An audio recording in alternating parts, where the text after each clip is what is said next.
नमस्कार, आप देख रहे हैं न्यूज वन इंडिया और आपके साथ मैं हूं अंशिका पाठक। बुलेटिन की शुरुआत करेंगे बड़ी खबर के साथ। बीजेपी की जन आशीर्वाद यात्रा की तैयारी अब पूरी हो चुकी है। केंद्रीय मंत्रिमंडल में शामिल यूपी के 7 नए मंत्री मैदान में उतरे हैं। बीजेपी को जनता का आशीर्वाद दिलाने के लिए जन आशीर्वाद यात्रा निकाली जा रही है। केंद्रीय नेतृत्व के निर्देश पर यूपी के केंद्रीय मंत्रियों की जन आशीर्वाद यात्रा है। 16 अगस्त से अलग अलग स्थानों से जन आशीर्वाद यात्रा शुरू होगी। 20 अगस्त को जन आशीर्वाद यात्राओं का समापन होगा। 3 दर्जन लोकसभा और 120 से ज्यादा विधानसभाओं से होकर गुजरेगी यात्रा। इस दौरान लगभग 3500 किलोमीटर से ज्यादा की यात्रा तय होगी। जन आशीर्वाद यात्रा के दौरान जगह जगह होगी स्वागत सभाएं। प्रदेश महामंत्री एमएलसी गोविंद नारायण शुक्ल को यात्रा का प्रभारी बनाया गया है। केंद्र और यूपी की योजनाओं को जन जन तक पहुंचाने की कोशिश है। विपक्षियों के हमलों को यात्रा के दौरान जवाब दिया जाएगा। तो जन आशीर्वाद यात्रा निकाली जाएगी और इस जन आशीर्वाद यात्रा के जरिए जनता का आशीर्वाद लेने की कोशिश भारतीय जनता पार्टी करेगी।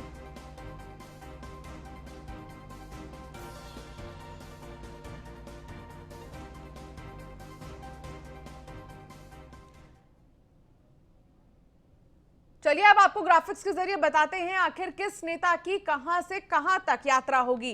तो सबसे पहले बीएल वर्मा केंद्रीय राज्य मंत्री जो हैं वृंदावन मथुरा से शुरू करेंगे जन आशीर्वाद यात्रा। मथुरा जिला और महानगरी की विधानसभाओं से गुजरेगी यात्रा। आगरा जिला, आगरा महानगर, गाजियाबाद, गौतम बुद्ध नगर, बुलंदशहर जाएगी। फिर 19 अगस्त को बदायूं में समाप्त होगी बीएल वर्मा की जन आशीर्वाद यात्रा। तो ये बीएल वर्मा के बारे में हम आपको बता रहे हैं। अब हम बात करेंगे एसपी सिंह बघेल के बारे में। एसपी सिंह बघेल जो कि एक केंद्रीय मंत्री हैं। एसपी सिंह बघेल केंद्रीय मंत्री हैं और एसपी सिंह बघेल भी जन आशीर्वाद यात्रा निकालेंगे और इस यात्रा के जरिए जनता का आशीर्वाद लेने की कोशिश होगी।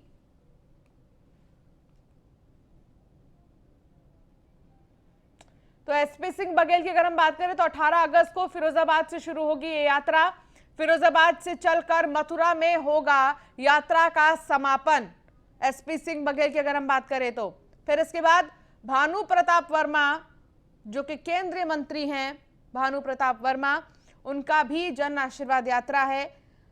वो भी जन आशीर्वाद यात्रा के जरिए जनता का आशीर्वाद लेंगे।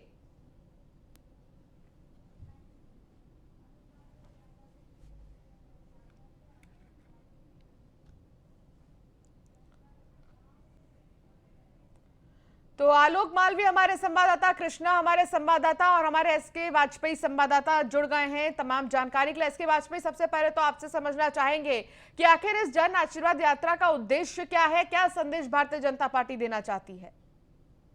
बिल्कुल, अगर हम देखें तो सभा के चुनाव होने हैं तो कहीं ना कहीं बीजेपी की कोशिश यही है कि सभी चीजें दुरुस्त की जाएं। जिस तरीके से बीजेपी ने यूपी के 7 जो सांसद थे उनको मंत्री का दर्जा दिया है, कहीं मंत्री बनाया, तो ऐसी स्थिति में उनका माइलेज किस तरीके से 2022 में लिया जाए, इसको लेकर भारतीय जनता पार्टी लगातार काम कर रही है। 16 तारीख से यूपी में जो बीजेपी के नवनिर्वाचित मंत्री हैं वो जन आशीर्वाद यात्रा निकालेंगे, चाहे वो कौशल किशोर हों या उसके अलावा भानु प्रताप हो या उसके अलावा अनुप्रिया पटेल हो। इस तरीके से जो भी 7 मंत्री बने हैं उत्तर प्रदेश के कोटे से, कहीं ना कहीं वो जनता के बीच जाएंगे और संदेश होगा 120 विधानसभाओं को कवर करने का, 2 दर्जन से ज्यादा लोकसभाएं। उसके अलावा उत्तर प्रदेश में करीब 3500 किलोमीटर की यात्रा तय करने की कोशिश होगी और उसमें सबसे बड़ा मुद्दा यही होगा कि जो उत्तर प्रदेश सरकार, साथ ही साथ केंद्र सरकार की योजनाएं हैं उनकी जानकारी लोगों तक पहुंचे, ज्यादा से ज्यादा लोगों तक ये जानकारी हो कि किस तरीके से वो योजनाओं का लाभ उठा सकते हैं, या जो लाभार्थी हैं उनकी जानकारी दूसरे लोगों तक पहुंचे कि आखिर उनको किन किन योजनाओं का लाभ मिला है और जिससे वो जो उत्तर प्रदेश सरकार है उसको कहीं ना कहीं उसकी योजनाओं को जाने, उसके बारे में जाने कि किस तरीके से वो उनके लिए काम कर रही है। साथ ही साथ में विपक्षी जिन चीजों को लेकर लगातार हमलावर हैं उनका जवाब देते हुए जन आशीर्वाद यात्रा जाएगी, जिसमें जहां जो निर्वाचित केंद्रीय मंत्री हैं वो शामिल होंगे। उसके अलावा जो स्थानीय भारतीय जनता पार्टी की प्रदेश और जिला यूनिटें हैं वो भी इस कार्यक्रम में शामिल होंगी। तो कहीं ना कहीं एक संदेश देने की कोशिश इसके माध्यम से होगी। 16 तारीख से इसकी शुरुआत होगी, 20 तारीख से इसकी एंडिंग होगी। तो कहीं ना कहीं इस दौरान इन 4 दिनों में लोगों के बीच जाकर एक एक योजना की जानकारी बताते हुए विपक्षियों के जो सवाल हैं, जो हमले हैं, कहीं ना कहीं उनका जवाब देने की कोशिश भारतीय जनता पार्टी इस जन आशीर्वाद यात्रा के माध्यम से करेगी। जी बिल्कुल, आप ठीक कह रहे हैं कि जनता का आशीर्वाद भी एक तरह से लिया जाएगा और जो योजनाएं हैं उनके बारे में भी बीजेपी बताने की कोशिश करेगी। कृष्णा त्यागी हमारे संवाददाता हमारे साथ जुड़े हुए हैं। कृष्णा, अलग अलग जगहों से जो बीजेपी की ये जो जन आशीर्वाद यात्रा है वो निकाली जाएगी, क्या कुछ तैयारियां की गई हैं उस इलाके में, आपके इलाके में जहां इस वक्त आप मौजूद हैं इस जन आशीर्वाद यात्रा को लेकर?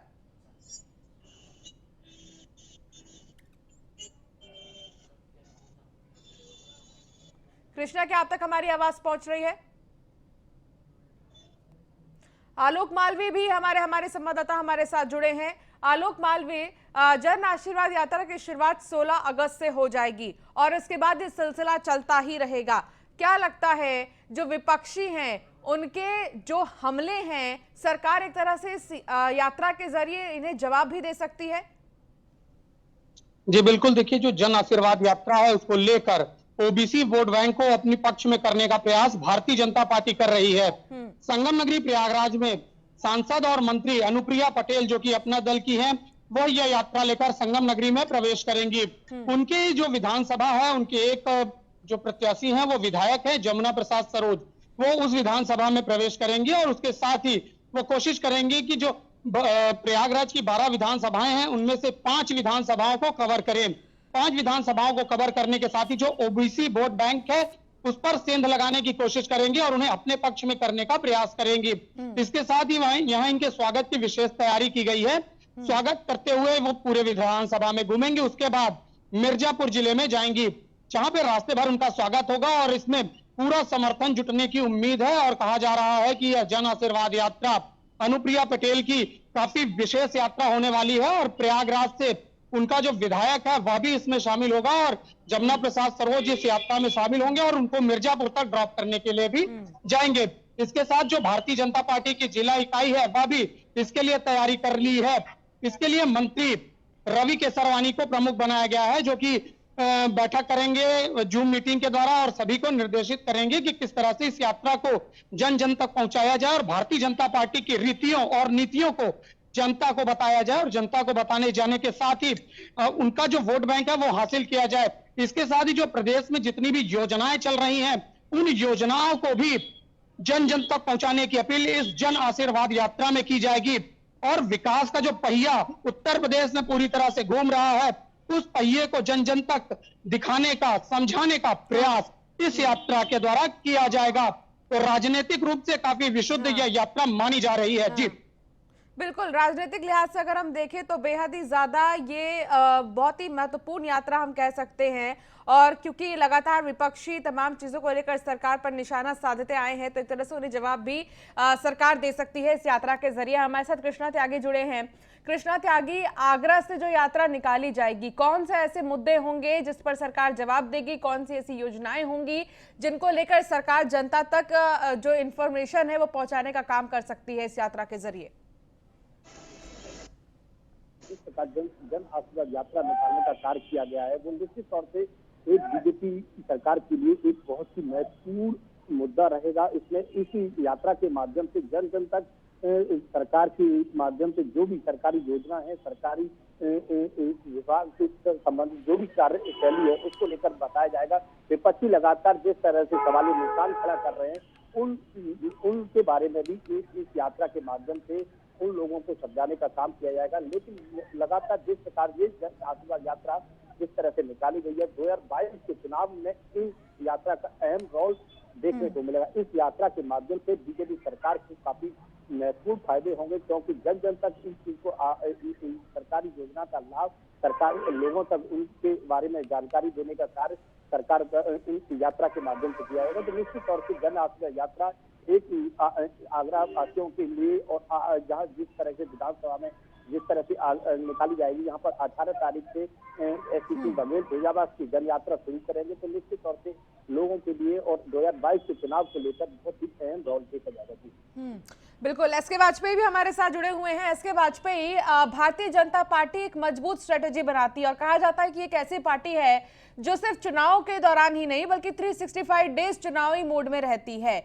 और ऐसे में जिस तरीके से पहले विपक्षी अपने अपने सम्मेलनों का आयोजन कर रहे हैं, समाजवादी पार्टी ने भी अपने सम्मेलन का जो आयोजन है वो कराया है, इसके अलावा बीएसपी भी कर रही थी, इसके अलावा और भी राजनीतिक पार्टियां हैं जो लगातार अलग अलग कार्यक्रम का आयोजन कर रही हैं। भाजपा थोड़ी देरी से कर रही है, लेकिन एक तरह से हम कह सकते हैं कि ये एक स्ट्रेटेजी है कि पहले देख लिया जाए कि कौन क्या कर रहा है और उसके बाद अपनी यात्रा की शुरुआत की जाए। हालांकि इसकी प्लानिंग पहले ही कर ली गई थी, जन आशीर्वाद यात्रा निकाली जाएगी, लेकिन इसकी जो रूपरेखा है इसको बाद में तय किया गया है। कोर कसर नहीं छोड़ना चाहती, खास तौर पर उन मुद्दों को लेकर जिन पर विपक्ष लगातार हमलावर है। समाजवादी पार्टी जहां प्रबुद्ध सम्मेलन कर रही है, बीएसपी भी प्रबुद्ध सम्मेलन कर रही है। समाजवादी पार्टी कोशिश कर रही है कि जिस तरीके से समाजवादी पार्टी प्रमुख की तरफ से बयान आया था कि जो ओबीसी वर्ग है उनकी जातिगत जनगणना होनी चाहिए, बीएसपी सुप्रीमो ने रिट्वीट किया, तो कहीं न कहीं बीजेपी की कोशिश यही है कि ऐसे जो सवाल आ रहे हैं जिससे कहीं न कहीं 2022 के चुनाव पर प्रभाव पड़ सकता है, उनको बेहतर तरीके से ठीक किया जाए। तो बीजेपी ने भी कदम बढ़ाते हुए मेडिकल में जिस तरीके से ओबीसी के आरक्षण को बढ़ाया, तो कहीं न कहीं ये चीजें लगातार भारतीय जनता पार्टी की तरफ से की जा रही है, चाहे वो जन आशीर्वाद यात्रा हो या उसके अलावा भारतीय जनता पार्टी का जो युवा मोर्चा है वो तिरंगा यात्रा भी 16 तारीख से निकालने जा रहा है। तो ये वो चीजें हैं जिससे बीजेपी एक कोशिश कर रही है कि जो भी योजनाएं हैं, चाहे वो समग्र ग्राम विकास योजना हो या उसके अलावा उज्ज्वला योजना हो या उसके अलावा जनधन योजना हो, जो इस तरीके की योजनाएं उत्तर प्रदेश सरकार में चल रही हैं, प्रधानमंत्री आवास की तरफ से जो मकान मिले हैं या उसके अलावा मुख्यमंत्री आवास योजना की तरफ से जो मकान मिले हैं, शौचालय जो बनवाए गए हैं, इन चीजों की जानकारी आम लोगों तक पहुंचे। जिस तरीके से भारतीय जनता पार्टी की उत्तर प्रदेश और केंद्र सरकार चीजों को आगे बढ़ा रही है, उनके लाभार्थियों की संख्या बढ़े ताकि 2022 में वो वोटिंग में कन्वर्ट हो सके। तो इसको लेकर भारतीय जनता पार्टी लगातार इस तरीके के आयोजन कर रही है, कहीं न कहीं एक कोशिश। बिल्कुल, आप ठीक कह रहे हैं एस के वाजपेयी। ब्रजेश श्रीवास्तव हमारे एसोसिएट एडिटर भी हमारे साथ जुड़ गए हैं दिल्ली से। ब्रजेश जी, जन आशीर्वाद यात्रा 16 अगस्त से इसकी शुरुआत होगी। सबसे पहले तो इसके राजनीतिक मायने समझना चाहेंगे और समीकरणों पर ये यात्रा क्या असर डालेगी ये भी समझना चाहेंगे।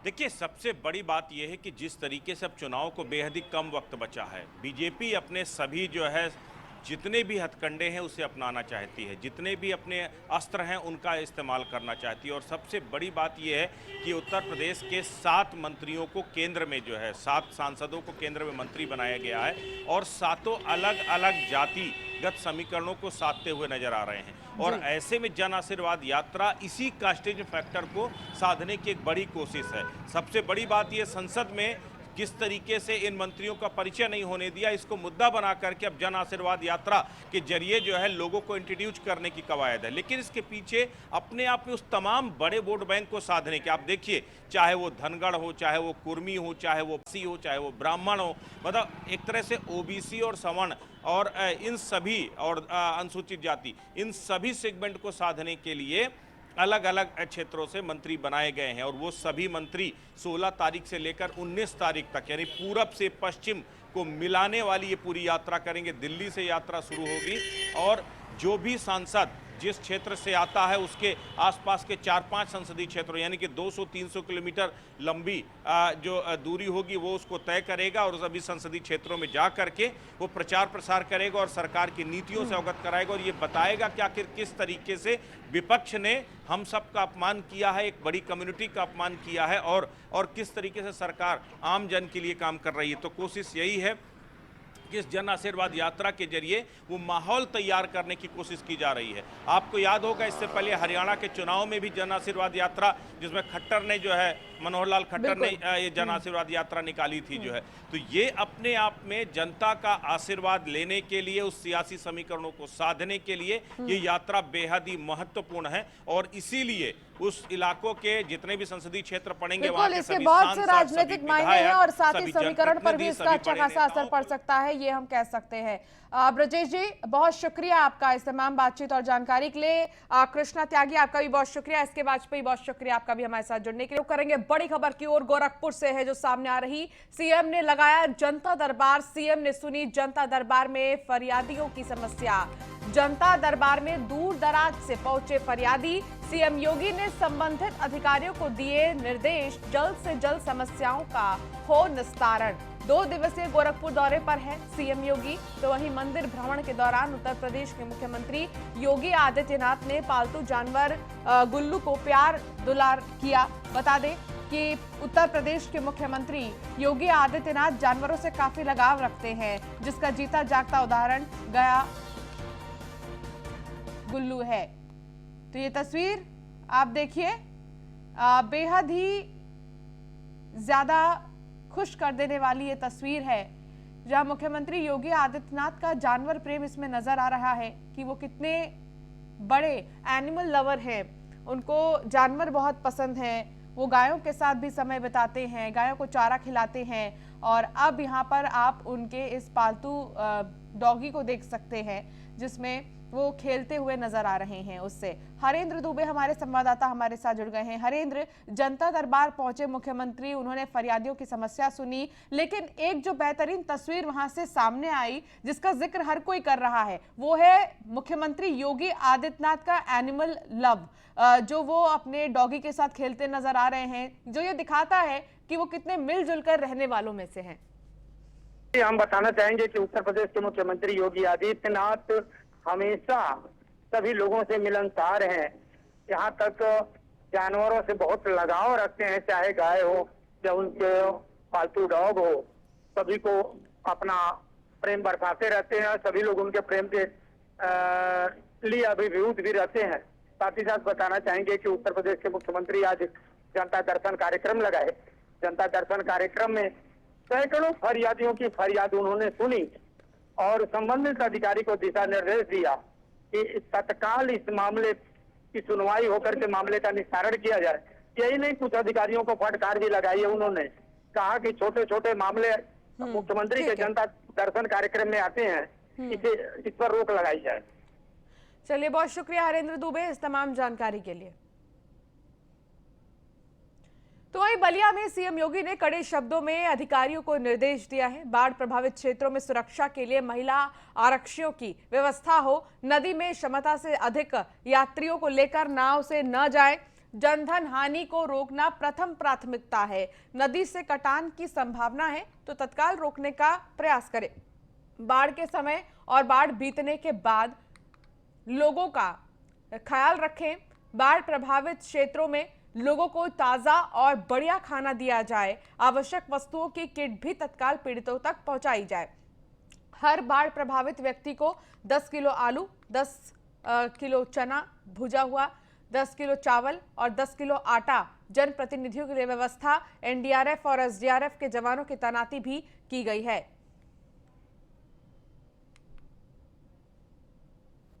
महिला आरक्षियों की व्यवस्था सुनिश्चित करने के लिए भी स्पष्ट निर्देश दिए गए हैं।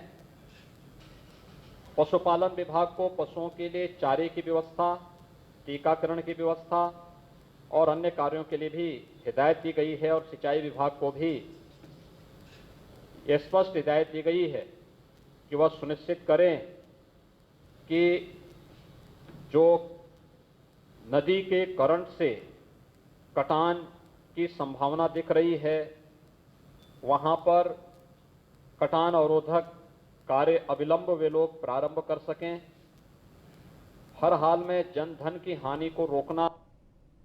खबर बरेली से है, जहां केंद्र सरकार ने पूर्व मंत्री संतोष गंगवार को एक बड़ी जिम्मेदारी दे दी है।